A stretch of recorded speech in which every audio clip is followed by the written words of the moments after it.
फिर इसके बाद देखो, हमेशा याद रखो, हमेशा याद रखो, आप फिजिक्स को बिना मैथमेटिक्स के इमेजिन ही नहीं कर सकते। न्यूटन्स लॉ सिर्फ ये बोल देता वो कि हर बॉडी दूसरे बॉडी को मास की वजह से अट्रैक्ट करती, तो काला कुत्ता भी नहीं पूछता उसको इंपॉर्टेंस कब मिला? जब उसने इक्वेशन बनाया, F is equal to G m1 m2 by R square या डी स्क्वायर जो भी है। तो सबसे इंपॉर्टेंट स्टेप जो रहती साइंटिफिक मेथड में वो रहती मैथमेटिकल मॉडलिंग। मतलब फिजिक्स पढ़ने का एक ही तरीका है, एक साइंटिस्ट आया होगा, उसने कुछ ऑब्जर्व किया होगा, ऑब्जर्व करने के बाद वो रीजन बताएगा, रीजन बताने के बाद वो मैथमेटिकल मॉडल दे देगा। तो मैथमेटिकल मॉडल यूज करके हमको अलग अलग न्यूमेरिकल सॉल्व करने, खत्म। समझ में आ रहा है? तो चौथी स्टेप क्या होगी? Mathematical modelling. लिखो step number 4, mathematical modelling.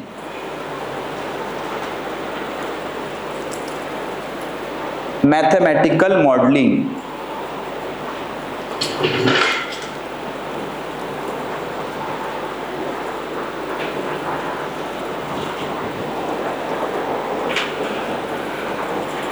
Step number 4 क्या होगी? Mathematical modelling. मॉडलिंग मतलब वो नहीं, ये वाली मॉडलिंग नहीं, मॉडलिंग मतलब उसको बनाना, मैथमेटिकल फॉर्मूला बनाना। समझ में? मॉडल मतलब मॉडल नहीं, वैसा नहीं। ओके ठीक है ना? तो क्या करना पड़ेगा? उसका एक मैथमेटिकल स्टेप देना पड़ेगा। समझ में आ रहा है? पहली स्टेप कौन सी बोलो? देखेंगे, ऑब्जर्व करेंगे। दूसरी बोलो, मतलब उसके जैसे एक्सपेरिमेंट करके देखेंगे। तीसरी बोलो, मतलब हम रीजन बताएंगे, ये ऐसा क्यों हुआ, वो ऐसा क्यों होगा। फिर चौथा, फिर मैथमेटिकल मॉडल दे दिया हमने। फिर अब इसके बाद आएगा मेन फेकम फाकी, हम प्रेडिक्ट करेंगे कि भाई एप्पल इतने स्पीड से गिरा, तो बीवी को फेंक दिया तो कितने स्पीड से गिरेगी। समझ में आ रहा है कि नहीं? तो ये सारी चीजें हम क्या करेंगे? प्रेडिक्ट करेंगे। फिर आगे ऐसा भी हो सकता है, तो उसको क्या बोलेंगे? प्रेडिक्शन। तो पांचवी स्टेप क्या रहेगी? प्रेडिक्शन। प्रेडिक्शन मतलब अंदाज बांधने, अंदाजा लगाएंगे ना हम, ठीक है? लिखो फिर next step number 5, prediction.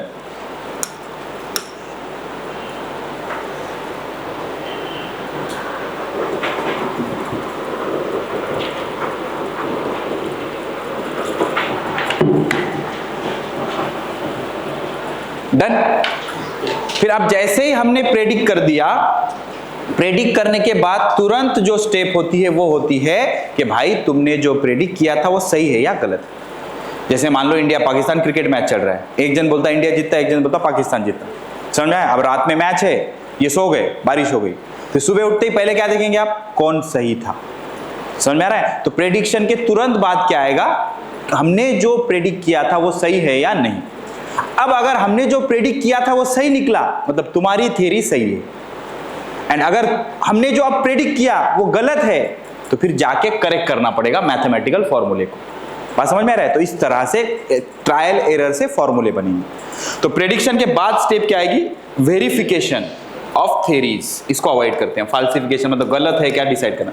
Verification of theory, जैसे तुमने प्रेडिक्ट किया तुरंत क्या करेंगे आप? वेरीफाई करेंगे। फिर लिखो next step number 6, verification of theories.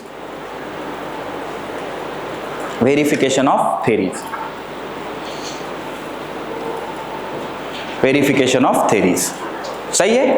तो अब बताओ न्यूटन्स लॉ ऑफ ग्रेविटेशन कैसे बना होगा? पहले उन्होंने ऑब्जर्व किया, एप्पल गिरा, फिर उन्होंने एप्पल की जगह दूसरी चीजें गिरा के देखी, मतलब एक्सपेरिमेंट किए। फिर तीसरा क्या किया उन्होंने? थर्ड वन, रीजन दिया नीचे ही क्यों गिरा। तो उन्होंने बोला होगा कि भाई अर्थ में ग्रेविटी नाम का कुछ है, इसके वजह से वो नीचे आ रहा है। ये क्या हो गया? रीजन हो गया। फिर चौथा उन्होंने क्या कर दिया? मैथमेटिकल मॉडल दे दिया, फॉर्मूला बना दिया। फिर पांचवा उन्होंने क्या किया कि एप्पल गिर रहा है, मतलब फिर मून को भी अर्थ अपनी तरफ अट्रैक्ट कर रहा होगा। फिर उन्होंने वेरीफाई किया कि अरे हाँ सच में ये तो गोल घूम रहा है, ये फोर्स यहाँ आ रहा है, तो थ्योरी क्या हो गई? वेरीफाई। तो अगर आपको साइंटिस्ट बनना है आगे चल के, साइंटिस्ट झंडूबाम, तो फिर ये सारे स्टेप आपको फॉलो करने पड़ेंगे। बात समझ में आ रही है? ये 6 स्टेप अगर आपकी कोई चीज फॉलो कर रही है तो आपका एक लॉ बन जाएगा। फिर समझ में आ गया? तो इस तरह से थ्योरी बनती है। एंड मान लो आपने जो प्रेडिक्ट किया वो वेरीफाई नहीं हो रहा है, वापस जाओ, करेक्ट करो। जैसे ध्यान से सुनो, एक कंसेप्ट है मॉडर्न फिजिक्स का, उसमें 5-6 साइंटिस्ट के नाम आते हैं कि इसने ये बोला, उसने वो बोला, उसने वो बोला। लेकिन हजारों लाखों साइंटिस्ट ऐसे हैं जिसने अपनी जिंदगी ऐसी बर्बाद कर दी, मतलब उसको डिस्कवर करते करते करते 6 स्टेप फॉलो करते रहे, फाइनली उनको कुछ आउटपुट मिला क्या? समझ में आ गया? तो इसका मतलब ये हुआ क्या फिर उसकी जिंदगी वेस्ट हो गई? नहीं, उनको उसमें ही पैशन था, उस हिसाब से चलते रहे। समझ में आया? जैसे अपने को आता है न्यूटन्स लॉ ऑफ ग्रेविटेशन, तो क्या सिर्फ न्यूटन का काम है? नहीं, उसके पहले अपने को जो पता है वो 10 साइंटिस्ट है। अब ऐसे कितने साइंटिस्ट होंगे कि जिनकी सक्सेस ही नहीं मिला, और ऐसे कुछ साइंटिस्ट है जिनको सक्सेस मिला लेकिन बिकॉज ऑफ सम रीजंस उन्होंने अपना पेपर ही प्रेजेंट नहीं किया। हमको कब पता चलेगा? जब हिस्ट्री में रिकॉर्ड होगा। रिकॉर्ड ही नहीं होगा तो पता चलेगा क्या? नहीं चलेगा। और जो साइंटिस्ट लोग रहते, किराक लोग रहते, किराक लोग इन द सेंस, आपने कभी भी साइंटिस्ट की फोटो देखी है तो वो सलमान खान के जैसा ये पूरे ऐसा वैसा मेकअप वेकअप करके ऐसी फोटो रहती क्या? नहीं, साइंटिस्ट लोग आड़े टेढ़े रहते, दाढ़ी ये लंबी चौड़ी, बाल ये लंबे चौड़े, बिकॉज उनके पास टाइम रहता क्या? नहीं। समझ में आ रहा है कि नहीं? तो साइंटिस्ट लोग कुछ ऐसे रहते कि जिनको नाम बनाने में कोई इंटरेस्ट नहीं। जैसे ये जो Kepler's law of planetary motion हम पढ़ेंगे ग्रेविटेशन में, जब पढ़ेंगे तो ये जो लॉ है ये किसी और ने डिस्कवर किए हुए। केपलर तो बहुत बड़ा राजा था, कोपरनिकस, उसके बाद गैलीलियो, उसके बाद टाइको ब्राहे। टाइको ब्राहे एक ऐसा इंसान था कि जिसको ये जो प्लैनेट्स है ना, नेक्ड आईज से प्लैनेट को ऑब्जर्व करने में बड़ा इंटरेस्ट था। उसका इंटरेस्ट होगा भाई हमको कुछ और ऑब्जर्व करने में होता है, उसको प्लैनेट ऑब्जर्व करने में। बात समझ में आ रही है? हाँ, वही बोल रहा हूं मैं, ठीक है ना? तो अब वो उसका काम, वो क्या करता था, रोज सवेरे उठे, प्लेन पेपर लिए, प्लैनेट को ऑब्जर्व किया दिन में रात में। अब आप बोलेंगे सर मेरे को तो प्लैनेट दिख रहा है नहीं। अबे अंधे, तेरे को यहाँ का नहीं दिख रहा, वहां का कहां से दिखेगा? उनका कुछ होगा लॉजिक पुराने इंसानों का। समझ में आ रहा है कि नहीं? तो वैसे वो उसने क्या किया, फिर पूरे लाइफ भर वही किया उसने। सुबह उठा, एक मैप बनाया, दिन भर ऑब्जर्व करके सूरज की पोजीशन, सूरज कैसे जा रहा है, ऐसे करके उसने सिर्फ मैप बनाना, रोज उठना मैप बनाना, रोज उठना मैप बनाना। तो जब वो मरा, मतलब उसका इंतकाल हो गया, तो तब उसके ये टाइको ब्राहे, ये केपलर जो था उस टाइम पे राजा था, तो केपलर को भी थोड़ा सा इंटरेस्ट था, ये जो ग्रह तारे, ये जो है सोलर सिस्टम, इसमें थोड़ा सा इंटरेस्ट था। लेकिन वो तो राजा इंसान है, उसको तो बहुत सारा कुछ होगा करने के लिए, इसके पास कुछ था नहीं करने के लिए। तो ये भाई साहब अपने मैप बनाते बैठे। तो इसने जब जाके उसका घर खोला तो उसके घर में एक रूम भर के मैप्स थे। अब ये जो केपलर साहब है, इन्होंने वो पूरे मैप स्टडी किए और लॉ इन्होंने बना दिए। तो अब 10th में नाम क्या है? Kepler's law of planetary motion. लेकिन मेहनत किसकी है? टाइको ब्राहे की। बात समझ में आ रही है? तो जिसने उसको रजिस्टर किया उस नाम से हो जाएगा। बात समझ में आ रही है? तो इस तरह से थेरीज बनती है। तो थेरीज बनने में कितने स्टेप है? 6 स्टेप है। पहली स्टेप कौन सी? कमॉन, ऑब्जर्वेशन, जिसपे हम मतलब जिसके बारे में हम थ्योरी लिखना चाहते हैं उसको ऑब्जर्व करेंगे। दूसरा कंट्रोल्ड एक्सपेरिमेंट, तीसरा रीजनिंग, चौथा मैथमेटिकल मॉडलिंग, फिर पांचवा प्रेडिक्शन, फिर छठा verification of theory, verification of theory. ठीक है? तो अभी तक जो हमने कहानी देखी उसमें हमने ये बताया, जो साइंस वर्ड बना, साइंसिया से बना, इसके 2-4 मीनिंग है। टू नो, नॉलेज, विज्ञान, इल्म। साइंटिफिक मेथड में 6 स्टेप्स है। पहली स्टेप कौन सी? Systematic observation, controlled experiment, qualitative and quantitative reasoning, mathematical modelling, prediction, verification of theory. ठीक है? अब आगे चल के फिजिक्स में, सॉरी साइंस में भी डिवाइडेशन हुआ। अगर आप केमिकल चीजों के बारे में पढ़ रहे हो तो केमिस्ट्री में जाएगा, आप नेचर के बारे में पढ़ रहे हो तो फिजिक्स में जाएगा, आप लिविंग नॉन लिविंग चीजें पढ़ रहे हो तो बायोलॉजी में जाएगा। समझ में आ रहा है? तो हम फिजिक्स की तरफ चलते हैं। तो क्या बोला गया? ये जो फिजिक्स वर्ड आया, ग्रीक वर्ड फ्यूजिस से आया। किससे आया? फ्यूजिस से, जिसका मतलब होता है नेचर। क्या होता है? Nature. Write down next line. The word physics comes from, the word physics comes from, the word physics comes from Greek word fusis. Greek word fusis, which means nature.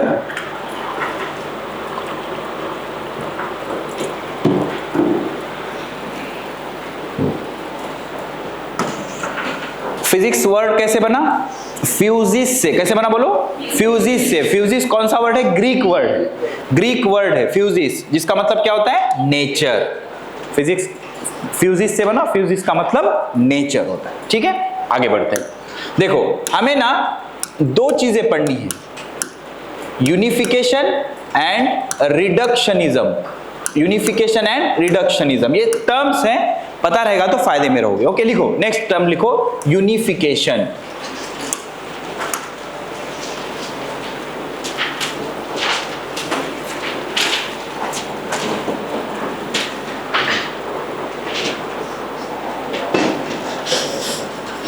Unification.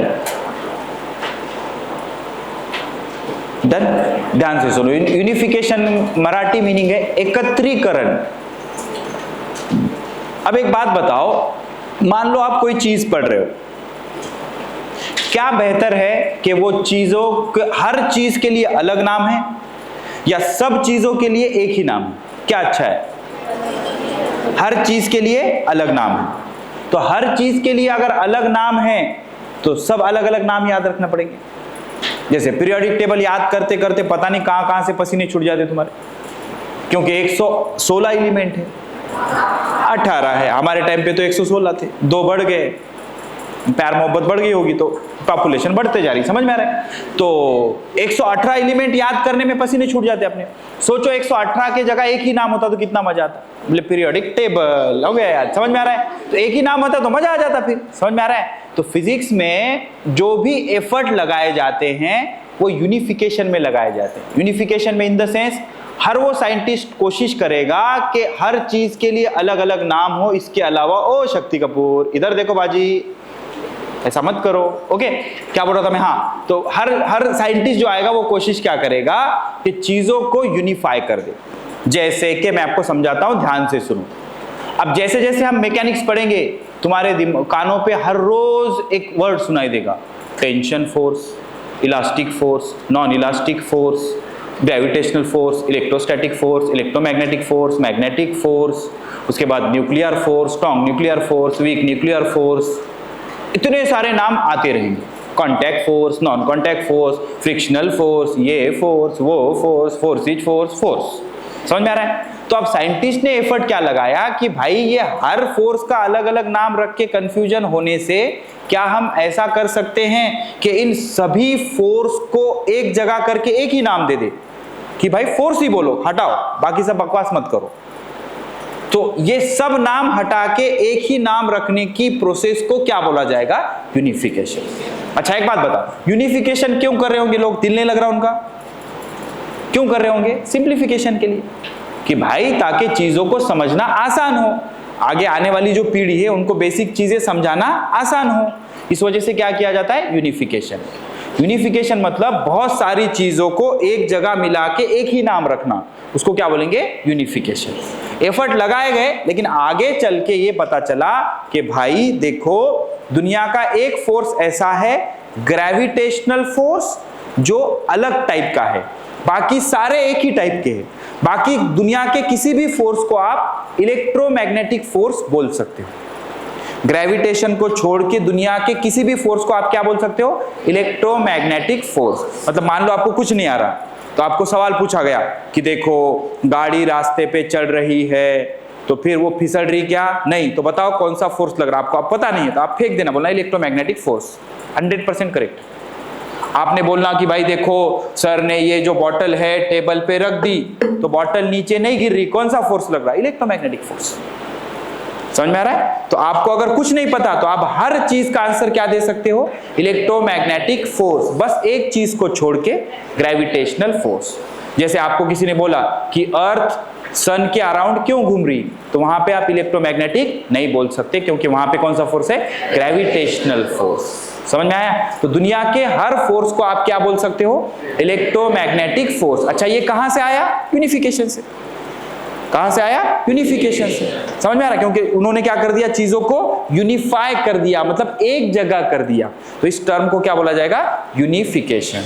Gravitation को छोड़ के बाकी दुनिया के सभी force को हम क्या बोल सकते हैं? Electromagnetic force. इंपॉर्टेंट है, 2-3 बार नीट का क्वेश्चन है, कोई भी सवाल आ जाए, ये फोर्स का नेचर कौन सा है? इलेक्ट्रोमैग्नेटिक। एनएलएम पढ़ाते वक्त मैं पूछूंगा आपको, अलग अलग फोर्स होंगे तो हर फोर्स में हमें एक पॉइंट लिखना होगा, इसका नेचर कौन सा है। Tension force is electromagnetic in nature, friction force is electromagnetic in nature, centripetal force is electromagnetic in nature. सिर्फ ग्रेविटेशन को छोड़ के बाकी सबका नेचर कैसा है?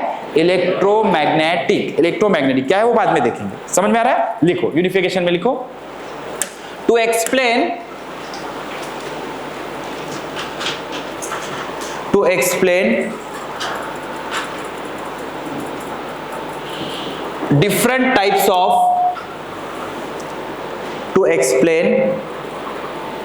different types of phenomenons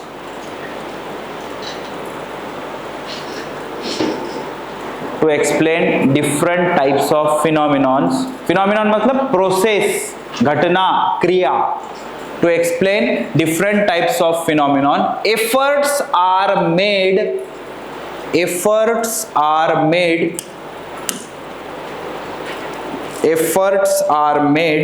to study it. Efforts are made to study it combinedly. मतलब हर बार कोशिश क्या की गई कि इसको एक साथ पढ़े, ना कि अलग अलग पढ़े, क्योंकि अलग अलग पढ़ेंगे तो बहुत पढ़ते बैठना पड़ेगा. तो एक जगह पढ़ेंगे तो